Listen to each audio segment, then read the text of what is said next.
Hello, Christina. How are you doing? I'm fine. How are you? Fine, thank you very much. Thank you for obviously being here with us on our first video of International, our new series of foreign policy. Obviously, you've got the motion, which is sort of calling on Holyrood to recognise the vote in Catalonia. What's your general feeling about people who say, well, this is just a simplistic gesture, it doesn't take into account the complexity of the geopolitical situation, and actually, what's the point? Well, there's always a point to raising your voice, especially when you see inequality or discrimination in the world. So whether you use a parliamentary motion or a question or an interview with a newspaper, or you go to a rally or a demo, to raise your voice is the most important thing, and one of the measures that I have to do that is through parliamentary motions, and that's why I use parliamentary motions in many areas across issues within my constituency, but in the wider world, to raise concerns around human rights, and to get people to think a wee bit about what does this actually mean, and what does this place mean. The Parliament should have positions on issues that are happening in the world, and that's where parliamentary motion is very, very effective at doing that. And some people would say there's a certain degree of self-interest there, that obviously both Catalonia and Scotland, nations which have not been realised, and maybe there's simply a sort of a quid pro quo going on here. Well, they could say that. From my point of view, I'm much more interested in the rights of people.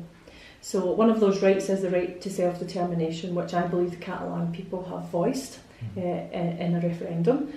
You can argue whether that referendum was legal or not, but you can argue that most of the countries around the 47 members of the Council of Europe have used illegal referendums in that term in order to realise their own self-determination and to establish their own sovereignty in their nation state. So a bit of the motion and a bit of my calling this out is to get the wider community to think about, well, how did we get to where we are, and what actions did we take, and if those actions are based in democracy and peace and dialogue, then I think we should all stand up and say, that's a good thing. I mean, talking about the wider community, we've obviously got the reaction of Europe, the European institutions, and big players in the European Parliament, and of course the reaction has not been what people would expect of people who favour self-determination and democracy.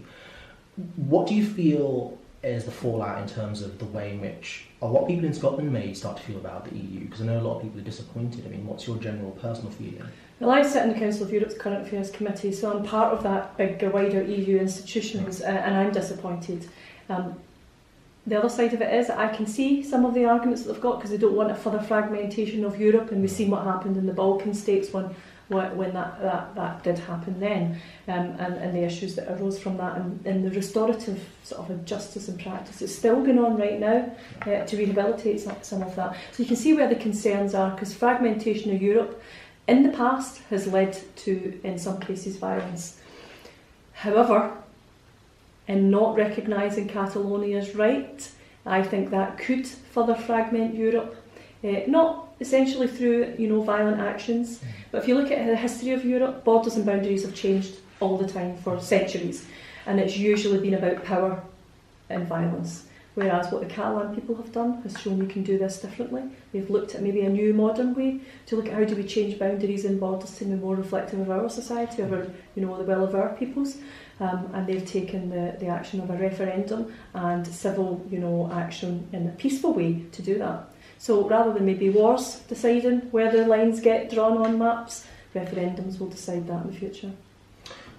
And do you think that the position of the EU on Catalonia will actually have an impact on Scotland's relationship with the EU, especially going forward? I mean, for example, I was talking to an academic who wishes to remain unnamed, who said that actually, because the UK will not be a member state, there isn't the impulse for the EU to support the UK post-Brexit or during the Brexit process against Scotland's interest or desire to leave. And what's your view on how the Catalonia crisis will affect Scotland's independence movement?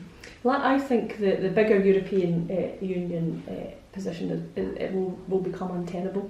From the point of view, if you look at how Kosovo was handled and how other aspects have been handled, it took about 12 days for Kosovo to be recognised after their illegal referendum, and look how much of an important player they are in the wider European institutions now, and the work that they're doing now. So there's a precedent here, so it's how you balance that out.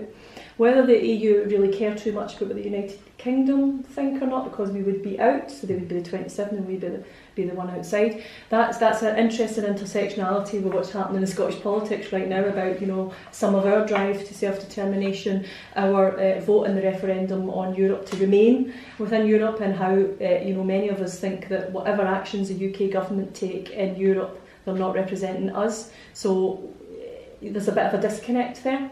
Yeah. So there's maybe a bit of people in Scotland actually don't really care what the UK is saying, because they're much more interested in being part of that wider family of nations and what that means and the responsibilities that brings. Thank you very much, Christina. Thank you.